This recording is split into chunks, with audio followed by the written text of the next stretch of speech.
Hey guys, VeeBat here with another V Plays. Hey, this is Postal Monkey. Hey, and it's Avolation. So, a while ago, the three of us, we actually built a video that was a tech tree showcase of the American Light Fighter line, and that was very well received by all of our viewers. So we thought we'd do another showcase, and this time we're going to be looking at the German heavy fighters, which also features some very iconic aircraft as well. So to start things out, we've actually cut out the tier 1. We're going to go straight into tier 2, and we've each been assigned particular aircraft that we'll discuss a little bit, and then we'll let the other two kind of play in with what they wanted to be their takeaways from when they flew those airplanes. So I'm going to lead it off with Avolation with the tier 2. Yeah, so the AO192, the German heavy at tier 2, it's obviously a pretty decent plane at that tier, and just correct me if I'm wrong, but there are no other heavies at tier 2 in the That's the game, one. so Yep. unless there's some premium ones that I'm not aware of, but having that honor, it's a pretty... Sorry? No, not It's even. There pretty, isn't another one. No, yeah, so it's a pretty beastie plane. It's kind of in a class of its own. It's fairly average in performance specs, except for the pretty decent climbing capabilities. It's not exceptionally fast.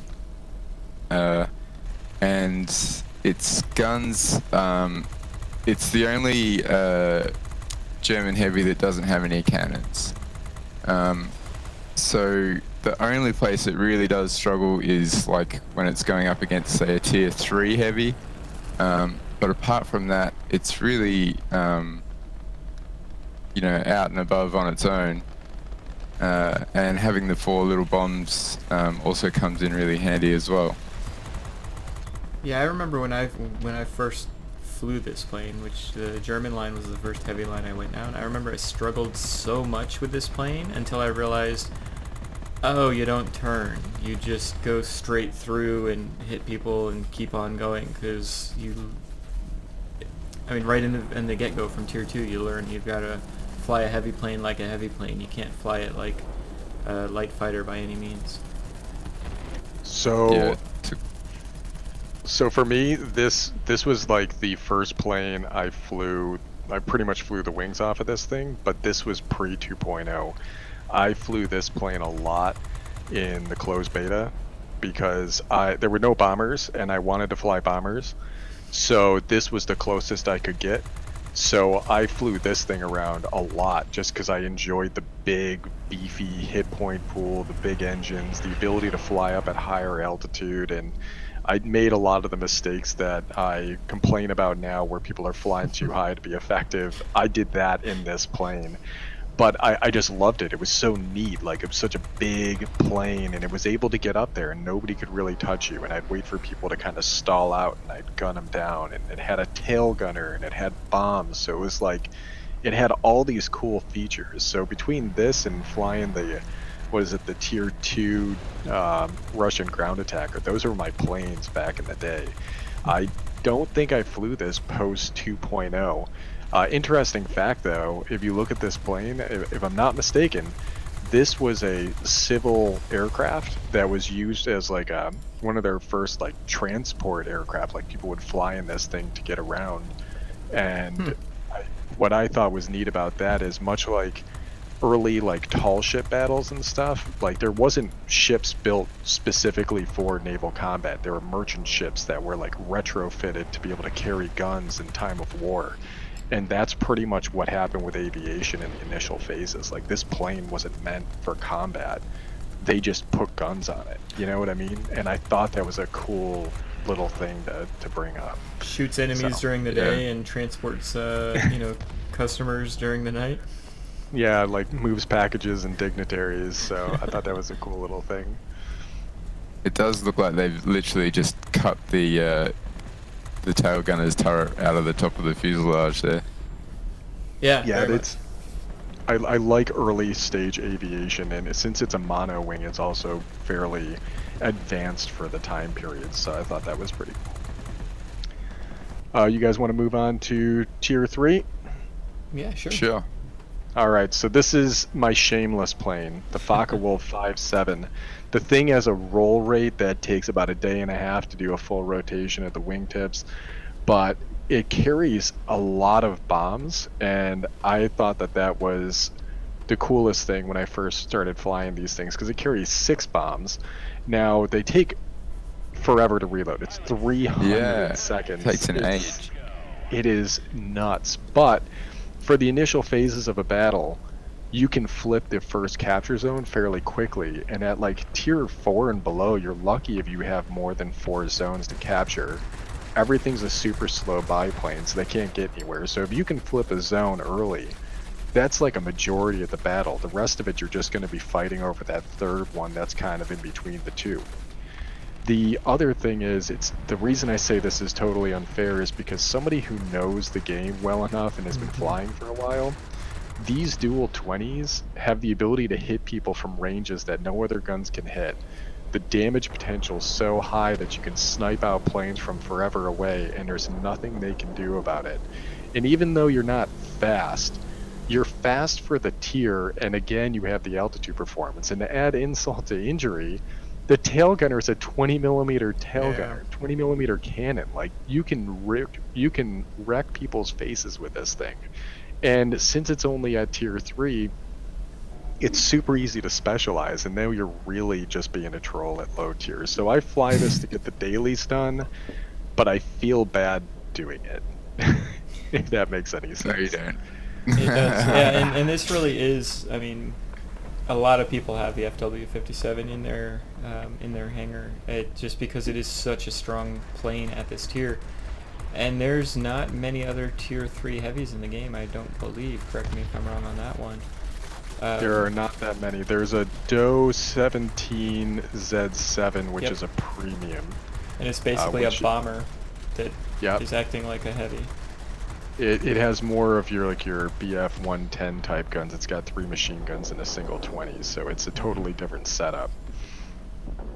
But this tends to be It's a a go-to tier huge 3 plane. Yeah, it's huge. Yeah, I was just flipping between them. It's monstrous. Yeah. The tailplane just about takes up half your screen when you're flying the damn thing. Yeah, I was just pulled up the 410, and the 410's about half the wingspan. It's kind of ludicrous. So, yeah, this is another one. I call it my flying greenhouse because of all that glass on the canopy Yeah. and stuff. I'd hate to be receiving a shell in that friggin' glass cockpit. Don't throw rocks. Well, you mentioned the glass cockpit. That tends to be a like a mainstay of this line.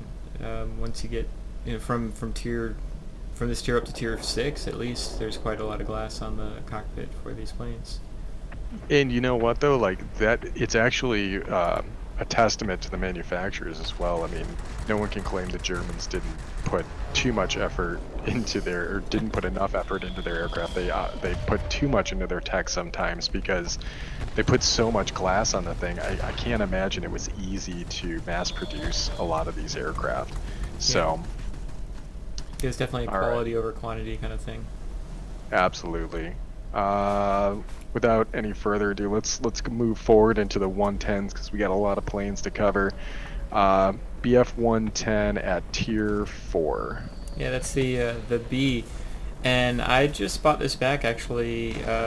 Unfortunately, a few weeks before March of Nations came through, where I could have gotten it on discount. And again, I first went down this line as my first heavy line, so this was probably like the end of 2017 or something like that. And this plane didn't quite stand out, but I didn't really know how to play the game then. When I bought it back this time, I realized immediately that this is really like a pocket ME410, and I know we're going to talk about the ME410 later, but this plane is really a very solid, very good all-around heavy plane. For its tier, it has exceptional gun power. You've got those 220s, you've got the 430 cals, you've got kind of a mediocre gunner, But you've also got a little bit of ground armament in those two bombs. They don't take 300 seconds, luckily. They take only 200 seconds. But they do 8,800 damage. You can get those dropped in the beginning there. But this plane is fairly quick for this tier. There are some other tier 4s at this point as far as heavies are concerned. But this plane stood out for me as being a really well-rounded heavy plane, a very strong platform for this tier. I really am glad that I was able to buy it back.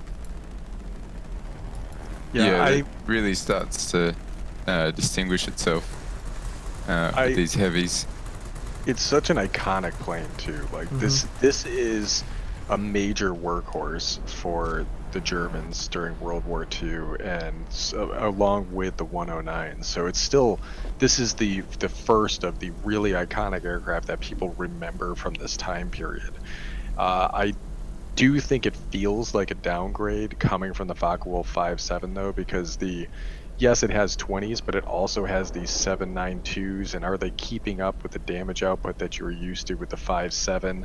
And then you get this tail gunner that's a piddly 7.92, and it probably feels like a downgrade. It feels like a downgrade with only 2 bombs now, but I think it's trying to shift your mindset a little bit more and get you more into the idea of you're going to be using a mixed gun loadout for a bit of the aircraft for the next few. And hopefully this is getting you prepared for dealing with those false hit indicators, as we like to call them. Well, and I think that the balance of the 220s, for me when I'm flying it, I like those machine guns just being able to be there, and I hate when you're attacking a plane and your 20s hit but they leave it at like 7 hit points. When in a plane like this, you can just kind of hold down the trigger and you'll get that 7 hit points knocked down. And I think the 110, this initial 110 at tier 4, I think it kind of forces you to play a true heavy style. Whereas where the FW57, because you're a little bit lower and because you've got some flexibility with the plane, you can get away with not just boom and zoom. With the 110, it has a significant jump up in speed once you get to this tier. This plane has a jump up in speed, and you can utilize that to your advantage and really hit people and just keep on going and wait till you're 5,000 feet away and turn back around. Yeah, that's where you really start to notice it is this tier and in the tier 5 as well. I feel like the early stage heavies, like their climb rates are so low. Yeah. That once you sacrifice that altitude to gain airspeed, you really pay for it because you got to struggle to climb back up, and you feel like you're just crawling for every foot or meter. And that is true. And they're saving grace. I was just going to say that they do have a lot of boost timer, so that's kind of their one grace that you've got there. If you've got some boost saved up, you can use that to get going. But if you're already low and slow, just that boost is not a huge amount. It's not a very powerful boost. So yeah, you really got to have a bit of speed to go with it. I guess one thing I'd offer people that feel like maybe they're getting a downgrade from the 5.7 is don't focus on the guns and the bombs. Focus on the engine power availability, because it's going to feel better to climb in this than it would in the 5.7 or even the AO. So it'll keep getting better as you go through, and I think we'll see that once we start talking about the tier 8 and up as well, that they got a lot of climb rate capability to get them out of those trouble spots.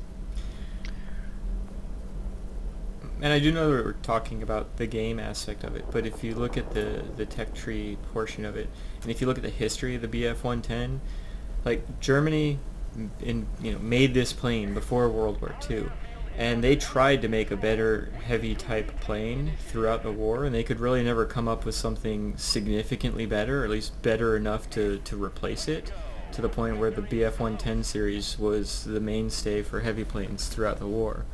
That the 410 was kind of invented at the very end of the war, but too late. And they were trying to replace the 110, but the 110 is just a solid platform all around. All right. So with that, do we want to talk about the 110 Echo? I know it's kind of just the next tier up in exchange, but maybe you got some extra tidbits to pull away from how this performs at tier 5, because I feel like it's a tier 5 changes some things gameplay wise. Well, the speed is the I was going to say it's the most noticeable thing, but it's really kind of in step with the last couple of tiers, isn't it? Well, I see the climb rate's higher too. Like you get a substantial climb rate increase, and that'll make the power feel like it's there. I've always kind of equated climb rate to acceleration characteristics as well. Right. Because when you're trying to either catch something up high like a bomber or escape from a multi-role or a fighter, that's where you want to go, is up. Mm-hmm. Yep. Well, and I like that. What I like about the Echo is you first get it, and even once you upgrade it, you're like, okay, it kind of feels like the previous plane, but it is the previous plane, but everything's a little bit better about it, right? You've got the same guns, but they reach a little bit further. You've got the same layout as far as the engine and the plane style look, but it's a little bit faster. It does everything just a little bit better, and it feels right in line with what if you learn to play the tier 4 well, then the tier 5 will feel like just a progression and an enjoyable progression of that. I don't remember what the reload time was on the bombs. Do either of you guys remember? Was it still 200 seconds? Still 200, yeah. Okay. Which isn't great. Like, yeah. I mean, a couple of 250s at tier 5 is okay. It's not like the 6 100s you get at tier 3. Yeah, it still hasn't caught up with tier 3, huh? So it's a bit of an outlier. I was just saying, it's a bit of an oddity, that tier 3 bomb loadout. Yeah, it's just different, and again, it's is it really that valuable with a 300-second reload? Like, it just turns into like a farce.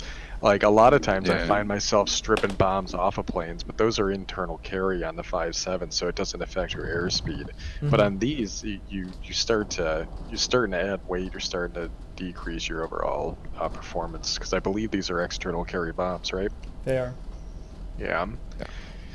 But at tier 5, I feel like you're hitting a different gambit, because at tier 4 you'll still come up against the Focke-Wulf 5.7s and stuff like that. But at tier 5, you're gonna start seeing some beefier planes, and I feel like you're going to be running into a lot more of those Spitfire type planes. You're going to be hitting those the P-40s, the altitude fighters that are going to be able to intercept the aircraft, because there really wasn't much of any altitude fighters that could mess with your aircraft too much.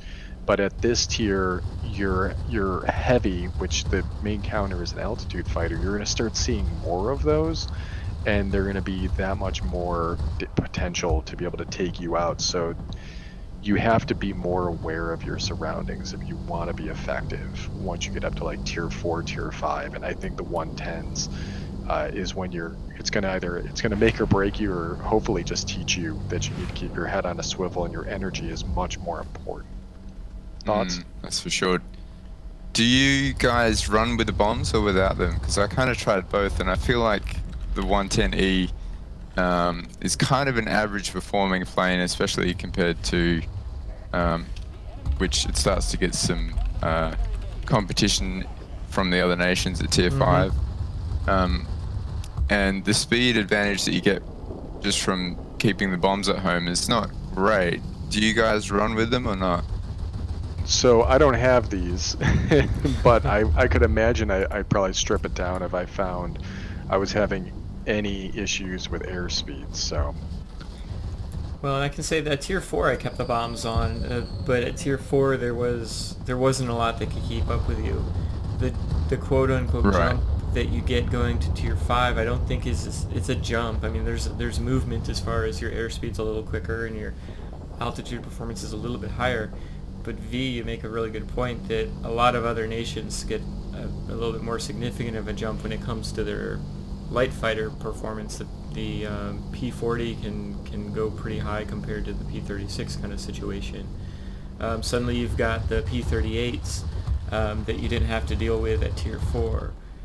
There's some other, there's the Key at Tier 5 can get up pretty high too. So where you kind of felt like I don't want to say you owned the sky at Tier 4, but you definitely felt like you had a place at Tier 4. At Tier 5, I think it gets a little bit muddled and it starts to get lost. Because that's where it's kind of an interesting trade-off, like keeping the bombs or not. Because I noticed the P-38s had no trouble keeping up with me.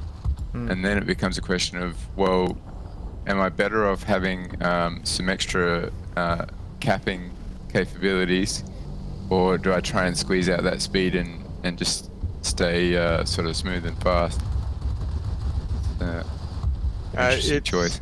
It's always a tough argument because I used to be of the mindset of, well, if they're giving me bombs, I'm going to put bombs on because I like explosions. And boom. Yeah, right. So I would always keep them on, but I started to learn like the P-38. Like if the P-38 can outpace me and he can outmaneuver me, guess who I just avoided? Yeah. You know what I mean? And now that you can queue allies, you can queue the bots to attack things. I'll send them at the P-38 and I'll make a gunning pass and then I'll straighten it out for my bots to go shoot it down. You know, like there are things you can do. It's more the aspect of if you have a higher base airspeed because you don't carry the bombs, and then you get a higher boosted airspeed as a result of not carrying the bombs, you've increased your average speed by 10, 15 miles an hour or kilometers or whatever. But my point is that it doesn't seem like much, but I feel like it probably adds up in the long run, especially just for the climb. And not to beat a P-38F, because that's not going to happen. But what you can do is you can beat out maybe that ambitious multi-roll that thinks he can come get you in his Corsair or something, you know what I mean? And that's where I think it kind of comes into a discussion of the bombs may be the make and break point, you know what I mean?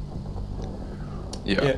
Sure. Yeah, you could get away with them a lot easier at Tier 4 or at Tier 5. It's definitely a discussion point, and I think it's one of those things that different play styles will dictate if you keep the bombs on or take the bombs off. But in most standpoints at the Tier 5, it probably would be best to keep them on. All right, moving on. Yeah. Sure. ME-410, or arguably actually the ME-210 Plus. So little history that I got when I started digging around, because when they offered me the 210, I'm like, what the hell is this? We got a 410, what's the difference? They look nearly identical. The problem with the 210 is because it's got that snubbed nose and that big cockpit, it actually caused some issues with the airflow over the vertical stabilizers. So if you don't have like your rudder fin isn't getting enough airflow, it makes it so it doesn't keep your back end straight. It starts sliding like as though you were driving down the road and you started hydroplaning. It starts skidding from side to side, and it was very unsettling, and it wasn't I bet. Yeah, well, it's also not good because you can kind of get yourself into like a lateral stall or whatever you might call that, like kind of this weird auto yawing. So I don't think it was nearly as bad as some pilots reported it, because rumors are rumors and it just gets worse and snowballs. So the 210, like pilots, it got a really bad reputation. It made its way through the ranks. People did not like the 210. Well, the 410 was like an attempt to kind of fix some of those issues and some modifications to the airframe, so it got a better vertical stabilizer, better airflow.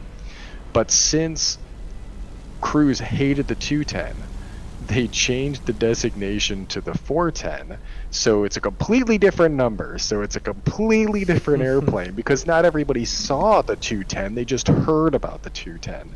So when you started fielding the 410, it would have a better reception, hopefully. So I thought that was a funny little tidbit of history on this thing. But to talk about the 410 in game, The 410 is when you get your true harmonica gun system, as I call it, because you've got 30s, 20s, and 13 millimeter machine guns. It's just a whole bunch of different guns. And I had the hardest time initially flying this thing, because I'm like, there's so many different guns, none of them are all hitting at the same time. Well, that's only true if somebody's coming across your field of view like there's a really high departure angle. But if you settle in right behind somebody or even in a head-on, all of those guns are going to hit. And the closer you get, the more they overlap with their shell velocities and ranges. So there's a huge amount of damage potential from this thing, because it has like over 600 cumulative damage. Well, I think it has about 600 cumulative damage. I have gas operated action on here, but it can be a very dangerous and nasty plane, and that's one of the things I started to appreciate when I went back and rebought it, because I think I learned how to play heavies well enough that it felt really good. There are some weird options for what you can do for loadouts with this, because there is an option to carry 2 bombs internally on this, but you sacrifice the 2 30mm cannon mounts. I have heard of people removing the 30s and just going with the 20s that you can put in its place as well. So you can have 4 20s and 2 7.92 machine guns. Sorry, I said 13mm. They're 7.92s. But people did that because it was more consistent firepower. I like going with a max damage output. The 30s reach out a little bit further. When you're going up against a bomber, they really do sync up a lot better. I do carry the air-to-ground ordnance. It's 4 of those big honking rockets that the Germans get. They actually do quite a bit more damage than the 5-inch rockets do on their own for the Americans and stuff. So I like those. But I found, and I did a video on this, that if you fire these guns, I used to say aim with your biggest caliber gun, but lately I've been aiming and I've been pulling lead, like mentally in my head, pulling the lead equivalent for the 20mm cannons, and that gave me enough variance in the front and back end for my lead that I was always having something hit. And then as I got closer and all those guns kind of converged, machine guns were hitting in the front of the aircraft, 20s were hitting mid-body, and the 30s were hitting in the tail, like I was starting to really crush people. And it was nice to see that damage kind of slowly start piling up and then exponentially increase as you close the distance, and that plane just boom, gone. And it's a really pretty looking plane, and I really enjoyed it. It's so sleek. It's just like someone took the 110 and went, you know what, let's make it look really cool. And it does. That bubble canopy really sells it, doesn't it? It totally does, right? But apparently it didn't help with aerodynamic characteristics because of that shape, so I don't know. Yeah, right. I'm sure a history buff's going to correct me on some of my misconceptions. Like I probably got something wrong here, but that's okay. What do you guys wouldn't think? be VeeBat if that didn't happen, right? and I'd love to hear in the comments if somebody had some more info to offer, because I don't want to be wrong. I don't want to perpetuate a falsehood, but if I'm right, I would like validation too, so that would be cool. I like the historical discussions. So yeah, I've heard of people putting, so when you specialize this plane, like you have to have the 30s and you have to have the rockets. And I've specialized mine, and honestly I couldn't imagine having it with the 20s. I could understand consistency, and what's funny about that is we'll discuss that in the future down this line, but the 30s on this plane do literally twice as much damage each as the 20s. And yeah, the 20s reach out a little bit further, and okay, you get a little bit of consistency, but when the 30s hit, they just shave chunks of hit points off of whatever you're shooting at, and you feel like you can go. They do, and you can take out bombers, you can take out GAs, you can take out light fighters in one pass, multi-rolls in one pass. You make heavy fighters regret their decisions in one pass. And it's, you've got to work a little bit harder to get the 30s to work, but you want the 30s, because when they work, I think is how they say that. But you also, like, this gun setup is very similar it's a similar style to a lot of the other German planes. Some of the light fighters have one heavy cannon and a couple of 20s and a couple of 30 cals.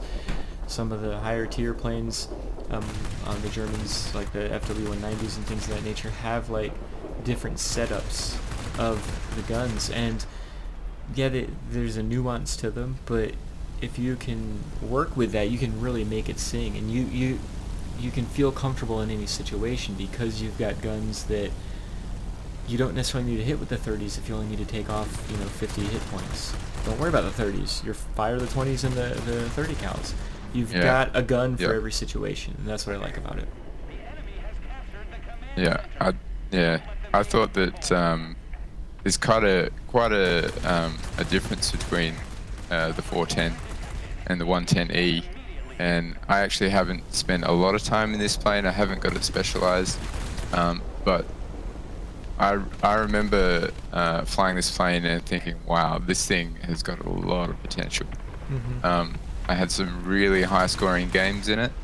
I was actually in a big rush to get to the 109Z, so I kind of didn't give it the time that it deserves. I'll probably go back and play it a lot more.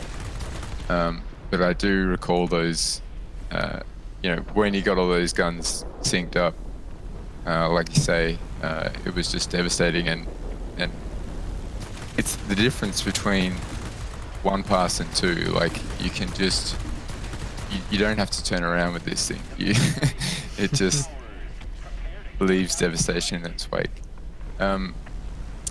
The other big difference is the field of fire of the turrets, being that turret guns on this plane are mounted on the side, and able to shoot below you and out to the sides rather than the traditional sort of up and back from all the other ones preceding it. So it does make it a bit easier, I feel, to get away, to make the decision of which direction you want to go, whereas the other ones you've really got to be climbing to utilize the turret. They also look very cool. They do. They look very, like almost futuristic, right?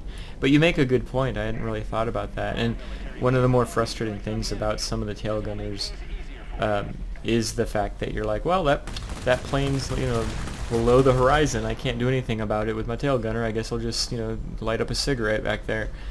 But with the tail gunner on this plane, you really do have some flexibility. Yeah, it's nice. All right, so you mentioned it, so we'll move on to it. The 109Z, I believe Postal, that was your plane. It was, and everything that you've just learned about all the planes leading up to this plane get totally thrown out the window because you've got no tail gunner. It looks completely different.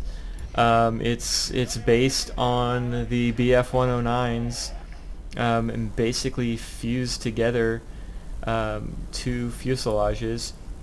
And unlike some of the American concepts of dual fuselage, fighters being stuck together, this plane you can only have the pilot in one of the fuselages. They actually covered up the other fuselage, which I would think, from just like trying to fool the enemy kind of thing, you'd want both of them to look like a pilot could be in it. But hey, who am I? But I remember when I first got this plane, and I remember going down this line, and the ME-410 was the first plane that I went down that I really was like, okay, I can see the potential of this line. And of course, then you get to this plane. But I did quite enjoy this plane. I bought it back, and I really, really enjoy it now that I've bought it back. And what I like about the plane is, well, we've talked about the 30s previous to this. On this plane, you've got quite a lot of options, actually. It does come with a 250-pound bomb, which we've talked about having bombs on having a bomb on a heavy or not having a bomb on a heavy. On this particular plane, it's one bomb. And the damage potential is pretty minimal, especially now that you're at tier 7. You're only doing 4,400, so you really don't see a whole lot of people with the bomb on there, and I don't keep the bomb on here either. because you're at tier 7, you've got to deal with some tier 8s, and you've got to deal with a lot of those jets. In my opinion, you want to keep as much speed as you can. But this plane's really good at its airspeed. It's really good at if you're not turning too much, you're able to keep that airspeed. What I have noticed is if you start to turn, it does start to bleed its airspeed quite a bit. But what I like about it is that you can make it your own. If it's fully spec'd, quote unquote, you have 4 30mm cannons, which are the same 30 mils that you had on the ME-410. They're Mark 108s, or MK 108s, my bad. You've got 4 of them, so they put out quite a big spray, but if you want, you can put 2 20s and 2 30s, and have those 2 20s that people might like for more consistency that reach out to about 2,600 feet, and still do 110 damage per second, and then keep 2 30s that do 180 damage per second, and have a much less effective firing range of about 1,900 feet. I was so excited when I bought this plane back. I was just super hyped. I bought it back, put the paint on it because God knows I can't fly anything without paint. Hopped in it, threw a 1-point pilot in it, and hopped in the game, and then realized, oh crap, I forgot to upgrade my engine at all, and I've only got 2 20mm cannons on it. But it performed. They're the hub-mounted 20 mils because that's what you start off with. But just with those 2 hub-mounted 20 mils, I was able to get a wing legend, and you were able to do what you need to do in this plane. Since adding the 30 mil cannons onto it, and that's how I fly it, is 2 20s on the hub and 2 30s on the outboard weapon. But most people will play it with the 30s. You've got that flexibility with the plane, which I really like, and it didn't. When I first went down the line, it didn't really dawn on me that you've got that flexibility to match your play style, and that's something I really like about this plane that I don't really hear about very often. Yeah, I was in a big hurry to get to this plane just because it's so different, especially to the other heavies in that line, and I find it actually quite challenging to fly, especially because you want to fly it more boom and zoom, and a bit of high altitude dogfighting as well.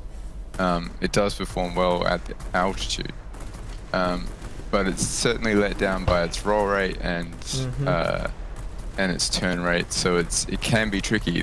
But obviously having those quad 30s is just absolutely devastating once you get those all to line up. They're pretty loosely aligned. So it can take a bit of specializing to get them to all go in the same direction. It's like a shotgun. It's like poof, kapoof, kapoof. Yeah, it's a street sweeper. So the guns. It's the guns. The good thing though is that if you get used to them here, it only gets better because then you get centrally mounted 30s, but you're still getting 30s, and it's been a reoccurring theme throughout this game, and I think we can all attest to it based on like the comments and stuff that we get in our videos, especially when we do an aircraft with 30s, is that people don't like them. They like the idea of 30s, but when you are using 30s, they have a slower rate of fire. These ones have a pretty short range. Yes, they do. And they overheat fairly quickly. Now they hit like a Mack truck when they make contact, but if you got any type of weird little server lag, the shell decides that it wants to go wide, it punishes you so much more than if you had 20s, because the 20s are that nice mix between the machine guns and the 30s. They got good damage, they got good rate of fire, they got good range, and they cool down fast if you overheat them. But with the 30s, man, you either hit or you're cursing your existence. But the 109Z I hated, and I could not wait to get out of it. And way back in the day when Slay was still making videos and I was watching him play it, he goes, He goes, I really like the 109Z. And I'm like, wait, what? I'm like, I'm flying that thing right now and I hate it. And he goes, figure out the guns here, because if you can't figure them out, you're not going to like the rest of the rest of the line. Mm-hmm. And I took the time, and it unfortunately, it wasn't until I was at the end of the grind that I was like, I had some really good games in it, and it just crushed things because I was going after the right planes. I was making sure I was vectoring in on stern conversion, so I wasn't getting like in these high departure shots where a plane's going exactly across my field of view, and I'm trying to yank the freaking control yoke. Like, you're not going to get them. It's a heavy, right? So it starts to get your head wrapped around the idea of like that gingerly, like, sloping movement that I think we'll talk about when we start getting into the 262s and stuff. But you got to be very, like, fluid in your movements. Deliberate. You don't wanna lose. Yeah, very deliberate, fluid. If you're yanking your mouse all the way over and you're like, turn, that's not what you should have been doing. You were in the wrong spot. You put yourself in the wrong spot. You always have to plan for not getting the kill. You always have to plan for missing, and always have an exit strategy. And that plane is like the barrier to entry. If you can't figure it out in the 109Z, you're probably going to have a really tough time in the 262. You might stick it out and learn it in the 262, but it's not going to be easy. So, well, and some other similarities between this and the tiers above it that I'm not sure a lot of people catch on to is the hit points on this plane are actually less than the tier 6 version. And the hit points for each of the tiers above this are less than all the other heavy fighters, you know, comparable 8, 9s, and 10s. I equate it to this being a BF-109Z technically, and that's probably why the hit points are less, and that's why the boost is less on these particular planes as well. But it is in line with, from the guns to the hit points comparatively to the play style that you play on the 262 and above. It really does, you're exactly right, it builds you for that going forward. Yeah, it's an interesting point because it's certainly got plenty of surface area, like with the broad wing and dual fuselage. So it's not exactly a hard plane to hit if you're not going fast enough. So you really got to capitalize on that speed. Mm-hmm. all right, so you guys brought it up. Might as well jump into it. And Yeah, I'm great with segues, V. yeah, well, I'm thankful that you guys let me do this plane because I wanted to buy this back for this video because it's the only 262 I don't have, so I bought it back and I remembered it being a neat plane.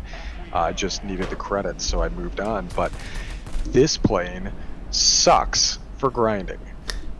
It's true for a lot of the German line. A lot of the German line, it's like, I got all new engines, all new guns. I got to get a fuselage to even get the next set of guns because on this plane stock, you only get 230s again. You're like, wait, what? Why am I being punished for unlocking the next plane? It should be better. And I have to unlock not one, not two, but 3 engine upgrades if I want to get the full potential. So I got to get the airframe. Then I got to get the guns. This is the order I suggest, by the way, guys. Get the airframe, then get the 4 guns, then get all of the engines. Don't put any bombs, any rockets, nothing on this thing, because without the engine power, you're going to be a sitting duck and you're going to hate your life. But if you stick with it and you keep this plane and you decide that you're going to go forward and specialize it, which I plan to do at some point, it seems weird when you're looking at the engine tree because you got Jumo, BMW 003A, Jumo 004B, and then you got this thing that looks like a weird rocket engine, and it says Hawk 509. Mm-hmm. You still are getting the Jumo 004Bs when you upgrade to that, but it's they shoehorn in there a rocket engine into the tail, and people don't talk about this. They don't talk about it during the upgrades or the reviews. It has a rocket engine. So when we start talking about climb performance, how the climb performance steadily gets better from tier 2 all the way up, this thing has a climb rate with my current configuration of 500 feet a second because it has a rocket motor in its butt. The thing's nuts, and I have the air-to-air rockets mounted on the wings. This is Yeah. also the first plane where you're going to be getting air-to-air rockets on your 262s, and you're going to be like, whoa, I have air-to-air rockets in my heavy plane. So now when you get stuck in a head-on with another heavy or any other plane, you can just dab that R key, which, by the way, you should fire all of them Yeah. anytime you're in a situation. These do Yeah. not have the oomph of the 94D, but yeah, you unload them all. But these 30s are the same 30s from the 109 set, so they're really slow velocity. I feel like you're throwing like a handful of rocks. Like, you ever throw a handful of Yeah. rocks into the water as a kid, and you're like, you're like, you could barely hit the broadside of a barn sometimes. That was Like, less it's just, impressive than I thought it'd be. yeah, you're like, I thought that would be fun, but it's these like softballs. You're just kind of throwing and lobbing out in the sky, and you're like, I really hope that hits something. But if you use the speed, you use the surprise element of being so fast. Like, people look at the mini map and they're like, oh, there's a heavy, but he's like a zone away. Oh geez, he's here, and you're unloading these 30s. And if you get into this plane, and this is the first production jet fighter in the world, it's super iconic. It's really neat. I wanted it back in my hangar for that purpose, but it is the beginning of the greatness that is the rest of the line. So, thoughts on 262 at tier 8, guys? Well, I know we talked a little bit about the similarities between the 109Z and this plane. It's got the same 30s, although I think the 30s on this have like just a little bit more range. It's got the same kind of play style that builds in there, but there's so many more differences between the two. This is the first tier 8 heavy fighter I ever got. I hated it. I absolutely hated it. I think I got the 430s first, though. I don't think I got the rocket engine till near the end, and I was so glad to be done with this plane. In fact, I didn't like this plane so much that I just stopped grinding for like 4 months on it. And then when I got the HG2, I wasn't setting myself up for any excitement on that one. But that being said, I would like to go back and buy this now because I know what a rocket can do with a plane. Now that I've seen, again, this is the first tier 8 heavy that I ever had. So like, what did jets do? Now that you see what that extra boost can do for you, and at tier 8, I mean, as far as a tech tree plane is concerned, there's nothing else like this. A 1056 is the other heavy jet-powered plane in the game, and it is not a 262 as far as get up and go is concerned, right? This thing is so unique. It has so much potential. I get excited about it, even though I hated it when I first played it. I get excited about the thought of getting it back and stomping on those tier 7s, basically. Yeah. Well, that's my first memory of this plane, is not flying it, but getting absolutely wrecked by a good pilot. And I can remember sitting there after the defeat and just thinking, what the hell am I supposed to do about that? Like, what can you do? Yep. It's just ridiculous.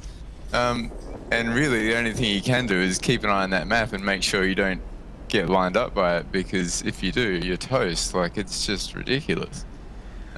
It's a super powerful plane. It's amazing.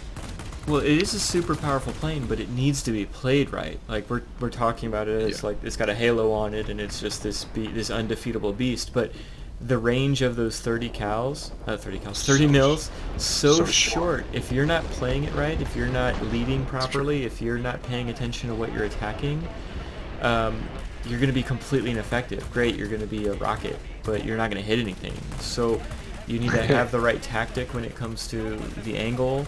You need to have the right tactic as far as your escape route is concerned, because you're not going to out-turn anything. This, I didn't look it up, but I'm willing to bet this is one of the least maneuverable tier 8 planes in the game. For sure. It's not great. It's not bad though. The thing is, I think this may be a good candidate for a G suit, although I don't think it's an option, because you're always above your threshold for speed. Oh, it can get a G suit. It can get a G suit. it's Yeah. always above your threshold for maneuverability because it actually has a better maneuverability than its predecessors. It's got a 14.9-second turn time because I I don't suppose it's have not any bad. turn mods on it. But when you're covering that much space in that amount of time, you're like, yeah, sure, you can make that turn, but you're doing it around the perimeter of an entire capture zone because Yeah, it's because you're just going 500 and so something miles an hour. fast. Yeah, I'd be like, yeah, you can do it in 15 seconds, but you're going to be taking a whole city block to do the dang thing. Like, it's just like turning a freaking school bus. On top of that, this is the first time that I felt like I was flying a heavy in this line, if that makes sense. Like, I really felt, yeah, I felt it in the 410, I felt it in the 5.7, but this felt like a very substantial airplane. The hits that it can have, the speed at which it flies, the deliberate nature of being up at altitude, and kind of reminded me of like all those old like 70s movies, like, you know, like Iron Eagle and stuff, where you're flying and you're like, you look out the window, you're like, target, you know, X number of miles away, you know, off my beam, and then you're like rolling in, and you're like roll the plane in like you're something out of Top Gun. You're like, you assess the target, you line it up, you got to get the shot right. You're like lining in. I'm going in for guns, and you like line it up Yeah. and you make the attack run, and you have to be so deliberate in it. And I love that. It just feels like that visceral, like the era of jet flight. And Yeah. you are right, the 30s are different. They do 10 less damage compared to the Z, and they have slightly less range, believe it or not. So, for the Zs. So, Yeah, it's slightly There you less. go, yeah. Are we sure? It's got no. So this has greater range and greater damage than the Z. So, sorry, Okay. I might have I said that oddly. My point is, you are still getting a nice gun upgrade. You're not getting the exact same gun. So, Yeah. it's It's the keeping same- pace with and- the tier. Correct, exactly. Yeah, it's Or- the same style as far as like the lobbing shells kind of thing is concerned, but Oh yeah. Yeah. Yeah. I feel like it's a little bit easier to shoot with, being that you've got 4 in the nose, and I feel like it must have a better rate of fire too than the 109. that's a good I'm question. gonna have to fact check that. Fact checking. The rate of fire of this plane, 240 rounds per minute on the 1944 variant, which is on the It's 262. 240 on the Z as well. Yeah. So they're the same. It probably just feels Okay, good it's the that same. you get shotgun spread. Yeah. And There may be the a pay- cooldown rate that we're not seeing as well, like overheat rate, cooldown rate. You know what I mean? Like the Right. burst Yeah. length. 'Cause I those always are wonder the that. soft stats. Yeah, because you see, I feel like you see that quite a bit throughout the game in different tier to tier when you go to the next level. If it's the same exact gun, maybe it's a placebo effect in my head where I'm like, of course should be a quicker cooldown rate, but I do feel like it does cool down a little bit quicker. All right. HG2, tier 9. I think that was you, Avolation. Yeah, that's me. I mean, everything you like about the original 262, you're just going to love about the HG2.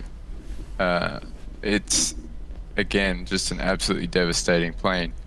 I really don't know what else to say about it than that, because it's, like, to me, it's almost a bully in the sky. Like, it's just ridiculous. I've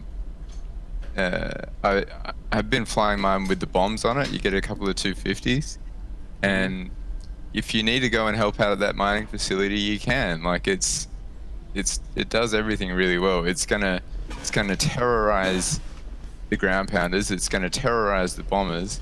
It's gonna compete with the other heavies, and it's got the speed to mess with the fighters as well. Like, it's an all-round beast. This is the first one in I think this is the first aircraft in the entire line that you get those bombs and you get the air-to-air rockets. You can do both. You don't have to choose. And these are the 30s that you get at tier 10. They're the same 30s. They're an upgraded 30.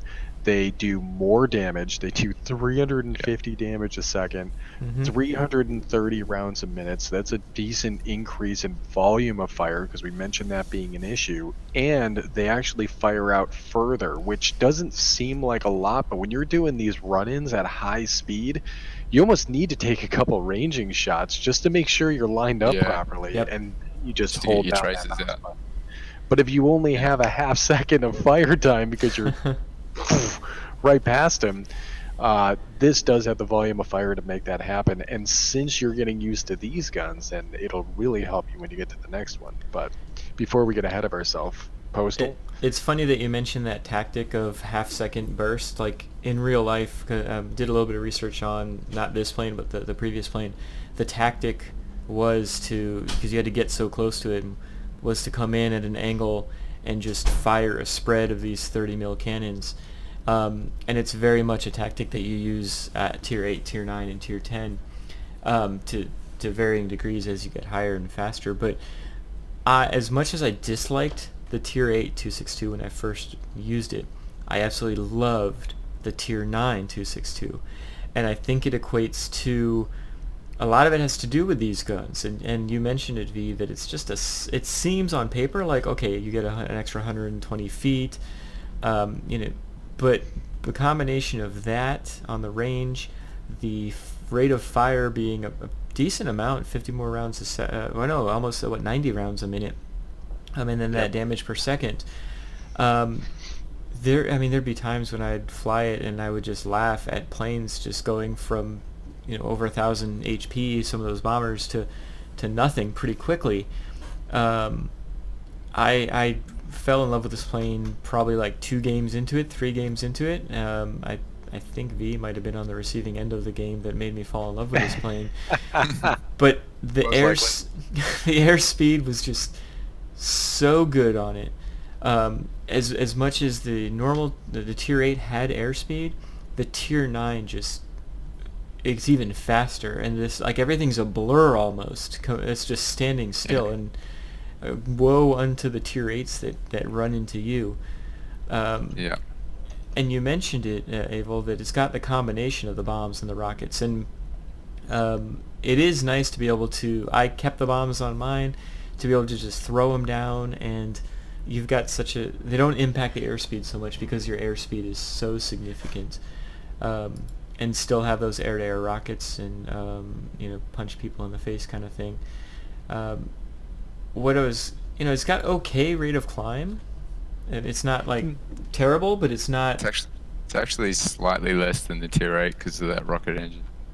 And I'm sure that's exactly what it is. But in a straight line, and as far as just going is concerned, without the boost, so to speak, the HG2 just felt so comfortable. And once you really lock into the true boom and zoom, like this thing booms and this thing zooms, and don't dogfight anybody, but otherwise you're gonna just have a blast. Ha, no pun intended. And this plane, I will describe this plane, when you upgrade it to the next airframe, it ditches the standard T-tail of the 262 and gets like a V-tail. Mm-hmm. Oh, it looks why do so I like cool. that? This is a sexy plane. Yeah. Is it the only plane in the game with a V tailplane? I don't know if it is. The tier 10's got it. Oh yeah. Yeah, but how can you go wrong with a V-tail? With a V, anything, I'm quite sure you will. And I can't see the tech tree for the grind, but I have reason to believe you have engines unlocked at this point, and it's also unlocking engines for like the 1101 and the 1092. Well, you don't need them for the 1101, but for like the 1092, it's unlocking for the BVPs. Like you're unlocking things with this plane. TA 183. Yep. So you're not struggling like you were with a 262 as much, because I also don't think you need to do an airframe upgrade to get 4 guns either. Nope. So I have it specialized, so I don't get to see that. Speaking of that, if you specialize it, my cruise speed surpasses the cruise speed of the tier 10, by the way. Oh, that's crazy. It is absolutely nuts. I don't beat it for boost, but I beat it for Wow. cruise speed. It is this thing, it's true. You add about a tier to a tier and a half when you specialize and you like ultimate an aircraft. You're essentially playing at a different tier bracket. So Oh. it is. This thing is a monster. It is. I do not fear getting into a tier 10 match with this plane. Nice. Yeah, Anyways, like I said, I've got no complaints about the tier 9. Okay. so Wouldn't dare. Avolation, do you have the tier 10 yet or no? I do not. No. So with that, Very I will much let, looking I will forward let to it. Postal tease you as we move on to the tier 10. So you mentioned how good the tier 9 looks once you get it fully upgraded. The tier 10 looks like it's a freaking UFO, like in a good way. It looks so futuristic the way the engines are set into the wing themselves. Yeah. You've got that V-tail on it as well. It just looks like it could have been like this couldn't have possibly been on paper in 1945. This would be something that could have been made in the 70s. So if you go in line and you go from tier 8 to tier 9 to tier 10, as you learn those tactics, they just seamlessly move on to this tier 10. And there are some complaints about the plane, and I'll address those right away, in the fact that you lose the air-to-air rockets. And I can understand why, if you're used to them at tier 8 and tier 9, being able to blast planes in the face with those rockets. The only option you have on the tier 10 is the bombs. But for me, I don't even set it up with the bombs. I keep the bombs off, and I just set this up as a speed demon. I don't have it specialized, but I have my airspeed as good as it can be, even not specialized, because I've put the improved uprated engine on it. If you put the bombs on it, you're going to be slowing yourself down a little bit, and you don't need the air-to-air rockets, in my opinion, because you're going so fast. You can dictate your angle of attack, because quite often in an instant, I'm coming at the wrong angle, okay, I'll turn this way, give myself 10 seconds, turn back around, and come at the angle that I want to come at. And so I don't need to worry about head-ons. I can make sure the angle of engagement is exactly what I need it to be. With this, they're the same guns that you had at tier 9, but that just speaks to the strength that they were at tier 9, because you are doing that 350 damage per second. You've got the 330 rounds a minute, and you've got the about 2,300 foot firing range. This plane is so quick. This plane has great altitude performance, and I just feel like at any given time, I can be where I need to be. If there's an issue on the other side of the map, okay, I can be there. And yeah, it's not, I know there's a lot of comparison between this and things like the XF90 that is faster than it, but it's not that much faster than it. And these guns make a huge difference. You were speaking about it probably at tier 6. If you can learn how to use 30 mil cannons, that can be super detrimental. I compare it to, if you've ever played World of Tanks, the 122 millimeter cannons on like the Russian tanks are kind of the derpy, but everybody loves them because when you hit, you've got that ability to really take off chunks of hit points, compared to things like 105 mil cannons on some of the other tanks. That's the comparison I make with these. The 30 mil cannons compared to the 20 mil cannons, these just melt planes. An EF-131, things like that, an Su-10. You can do a heck of a lot of damage to those high-tier bombers, those high-tier ground attack planes, those other heavy fighters. And you are so quick that if you're doing a true boom and zoom, you're hitting them and you're gone before they even really have a chance to react. You force the enemy to be paying attention to the map as much as they're paying attention to the plane in front of them. Because if they don't, you can make them regret it. Wowee. So if that doesn't hype you up for it. Yeah, it seems like just a dominating force, especially at tier 10.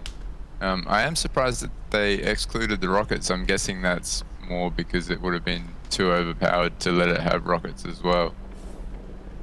Mayhap, I don't think they're the only other plane. The only plane at tier 10 that has air-to-air rockets is the BVP 215, and arguably you could say the Hunter because those air-to-ground rockets Yeah. kind of dual role. But I don't think it needs them.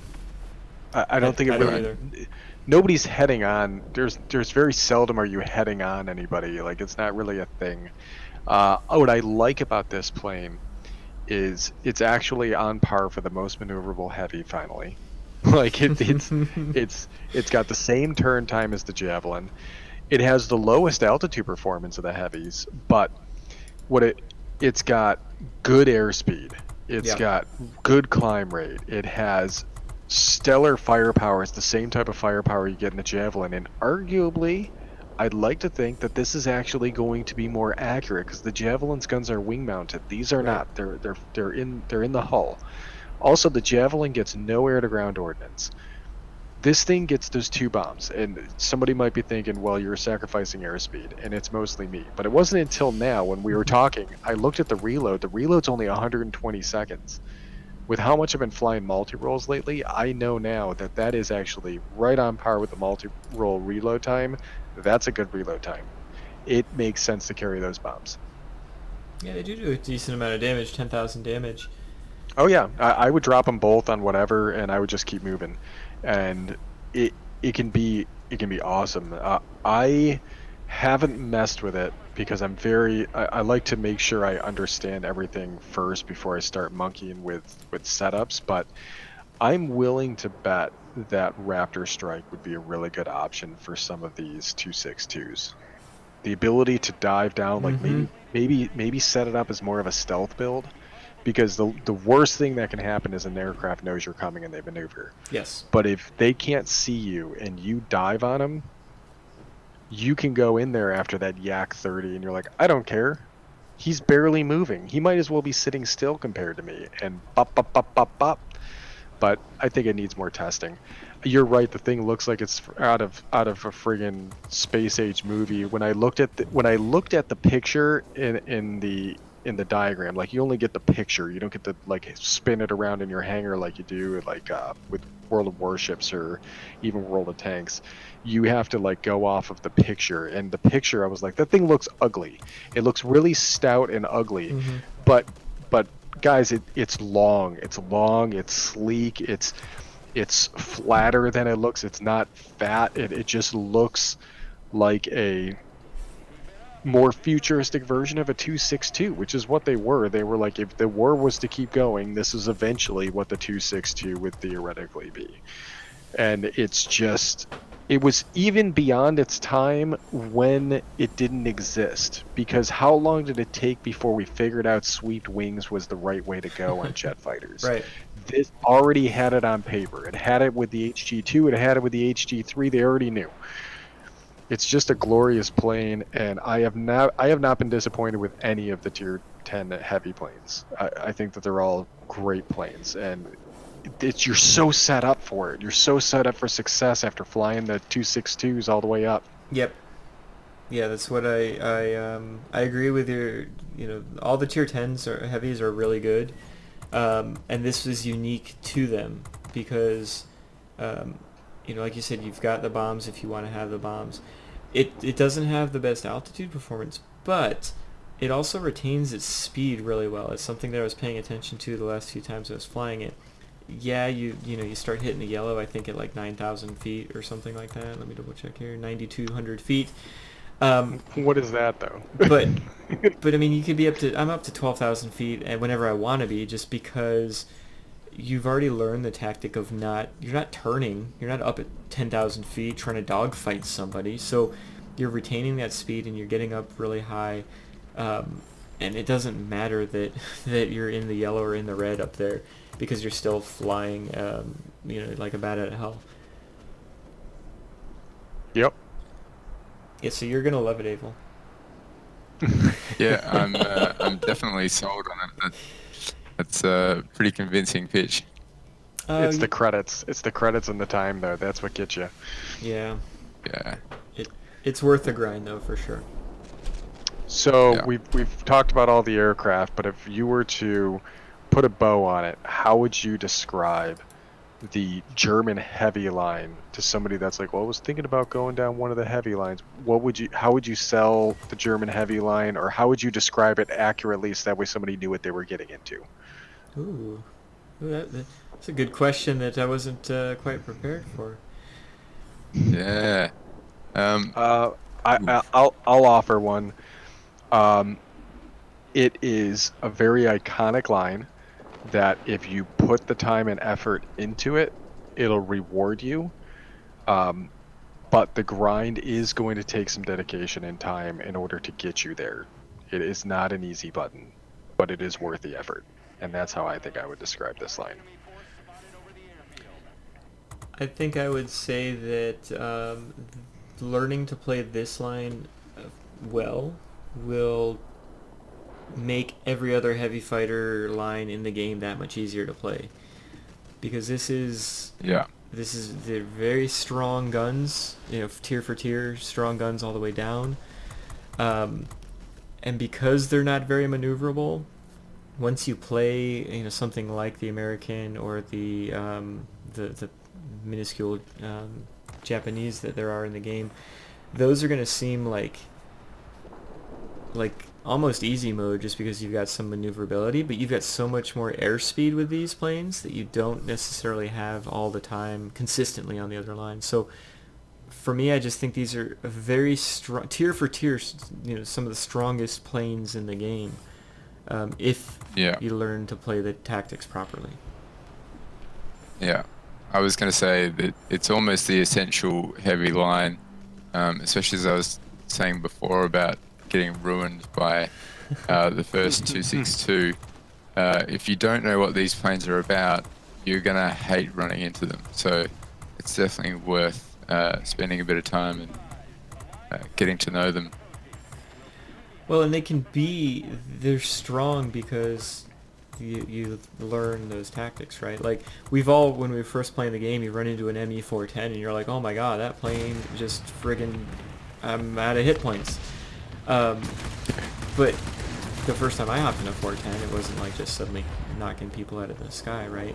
There's nuances to each plane on this line, and those nuances can take you from being a mediocre plane or a mediocre pilot in a mediocre plane to, a good pilot in a good plane.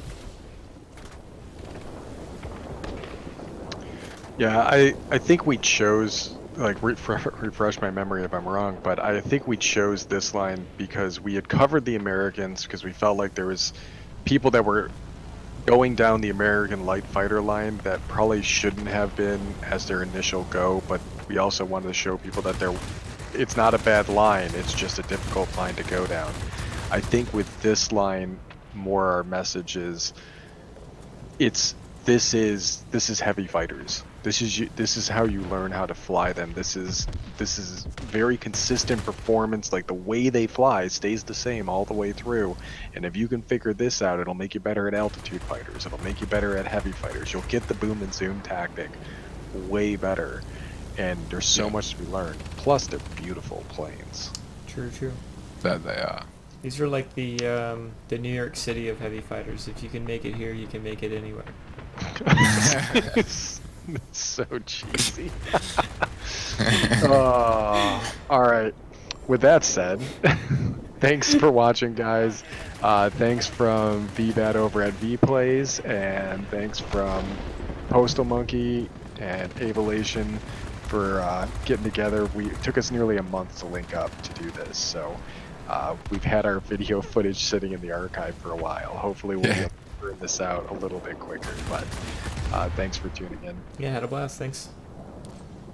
Yeah, thanks guys. Cheers. All right, see ya.